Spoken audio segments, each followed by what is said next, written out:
Hello, my name is Jordan, and today I'm going to be reading to y'all.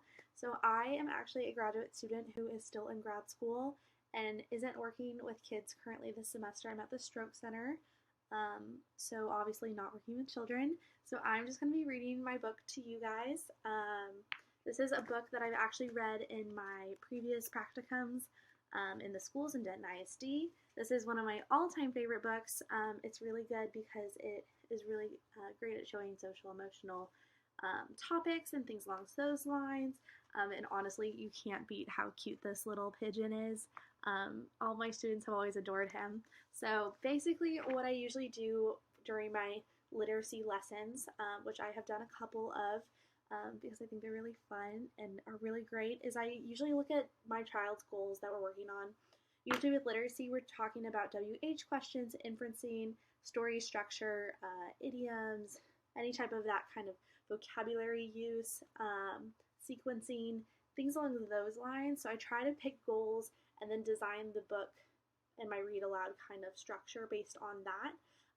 So for this example of my read aloud story, I'm just going to be doing the read aloud, and I have WH questions, inferencing and predicting throughout here. So I have them on these sticky notes, which is usually what I have in all of my books. It's just really good reminder for myself.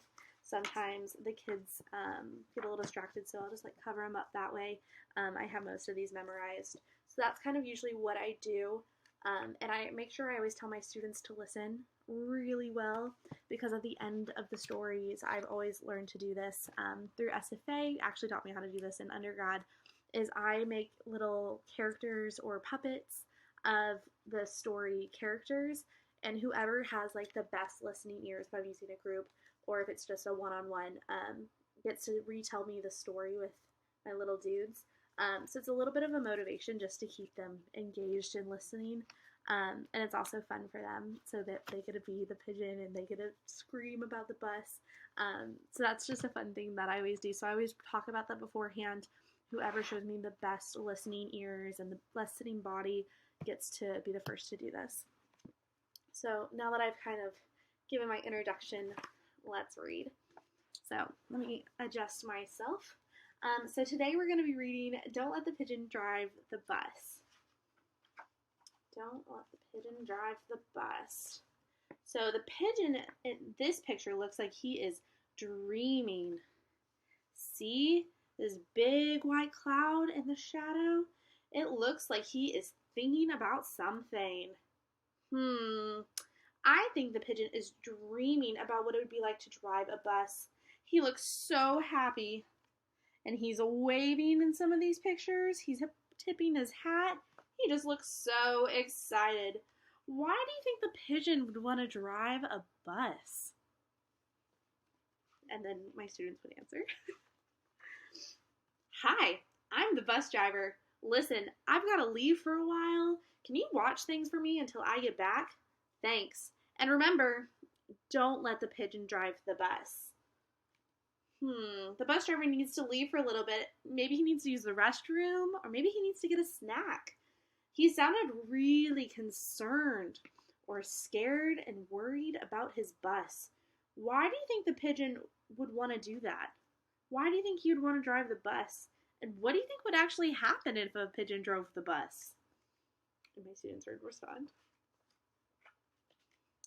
I see the pigeon walking up. Look, there he is. He sees the bus driver's walking away. His eyes are closed. He's not paying any attention to that bus. The pigeon looks so eager to walk over there. His eyes are so big. Do you see them? His eyes are so big, and he looks like he's going to try to get on the bus. Oh no.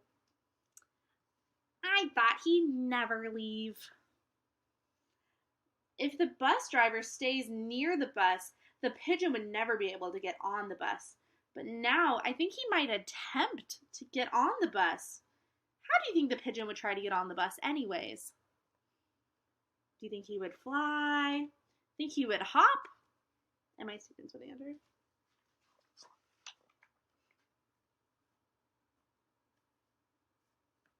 Hey, can I get on the bus? Please? I'll be careful. How do you think the bus driver would feel if we let the pigeon drive the bus? And my students need the answer. I'll tell you what. I'll just steer. My cousin Herb drives the bus almost every day. True story. It looks like the pigeon is really frustrated. Do you see him? He has his hands on his hips. His eye looks pretty angry. He just looks pretty annoyed and maybe even frowning. Why do you think the pigeon is frustrated right now? And my students would answer. Ooh. Vroom, vroom, vroom. Pigeon at the wheel. The pigeon looks like he's pretending to drive the bus. Oh my goodness. He looks like he's driving really, really fast. I think the pigeon is trying to show us how much fun it would be to drive the bus. I wonder how else the pigeon would try to drive the bus. Do you think he might drive it really slow to convince us he's safe? Or do you think he's going to drive it really, really fast like him? The pigeon looks so excited over here. Look how excited he looks. His arms are waving. Looks like he has a smile. But over here, he looks pretty sad. He says, no, I'm never going to do anything. Look at his body language, you guys. His head is down. He has a sad eye, and his arms are hanging down. He looks like this. Can everyone show me? Yeah. In this picture, he doesn't look excited. How do you think he's feeling then if he's not feeling excited? Hey, I've got an idea. Let's play Drive the Bus. I'll go first. I think he's trying to trick us. Come on, just once around the block. I'll be your best friend. No fair. How about I give you $5? I bet your mom would let me. What's the big deal? It's just a bus. I have dreams, you know. Fine. It looks like the pigeon really wants to drive the bus, and he's trying a lot of different strategies to try to convince us to let him drive the bus. How would the pigeon feel if he couldn't drive the bus by the end of the story? Because he's trying really hard to get us to drive the bus now. So what do you think he would feel like? And my students would answer. Oh my gosh, you guys. Something is happening. Let me drive the bus! Holy moly, wow. When I look at the words on this picture, the pigeon just looks so frustrated. Can you tell by the words? They're in all capital letters, and look at all those exclamation points. You can tell by the pigeon's body language. He has a mean eye. His arms are going crazy. He looks like he's yelling over here. What else do you see on this page that tells us that the pigeon is upset?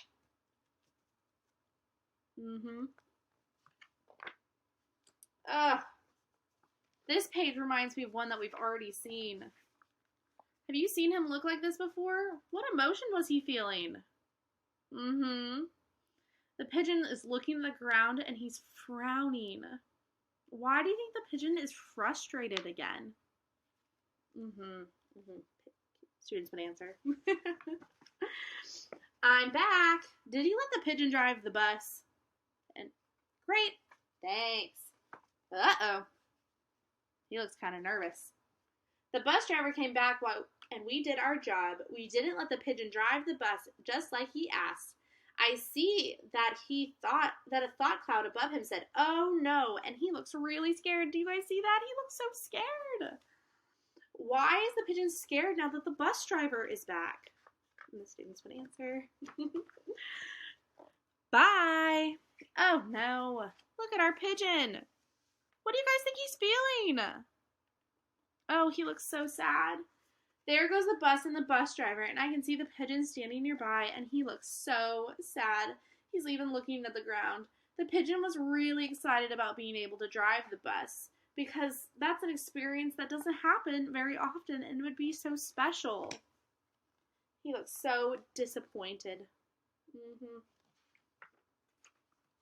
Hey, what do you guys think that could be? And then they would answer. It looks like the pigeon found another vehicle to drive. It looks like he might want to drive a big red semi-truck. What do you think the pigeon would do if he could drive the big red semi-truck? Oh my goodness. Look at this one. Look at him. He's hanging out the window. He is doing all sorts of crazy things. He's talking on the intercom. He looks like he's dreaming of some fun. And then so at the end of the story, I always have some questions back here. So these are my post-reading comprehension questions that we would kind of talk about. So my first question is, why does the pigeon want to drive the big red truck at the end of the story? And then another one is, why would the pigeon be frustrated throughout the whole story? And the last one is, what is the difference between driving a bus and driving a big red truck at the end of the story? So those are my post-comprehension questions that I have back here just to kind of keep the conversation going. I'll always ask if anybody had their favorite parts, and we'll go back and kind of talk about them. And then is the time that all my students are usually most excited for, and that's the puppet. So they will re-describe the bus driver left the bus and the pigeon was watching and he wanted to get on the bus, and kind of explain how he was really excited and he got frustrated, and kind of just talk about all those emotions that are different than happy, sad, mad, the usual frustrated, disappointed, excited, eager. So just kind of those fun things, nervous, concerned. So that's my lesson plan and my read aloud. I love this series. I think kids also really love this series. This kind of age group, that early elementary school, just loves the pigeon. Usually after this, I would do a comprehension kind of worksheet or a craft, just to kind of get those. And if I'm doing a craft, we do more WH questions or talk about social emotional stuff, kind of keep the conversation going, and doing as much as we can with literacy-based therapy, which is something that I really love to do. Okay, well, thank you for watching my lesson plan and my read aloud, and I had so much fun. Okay, bye!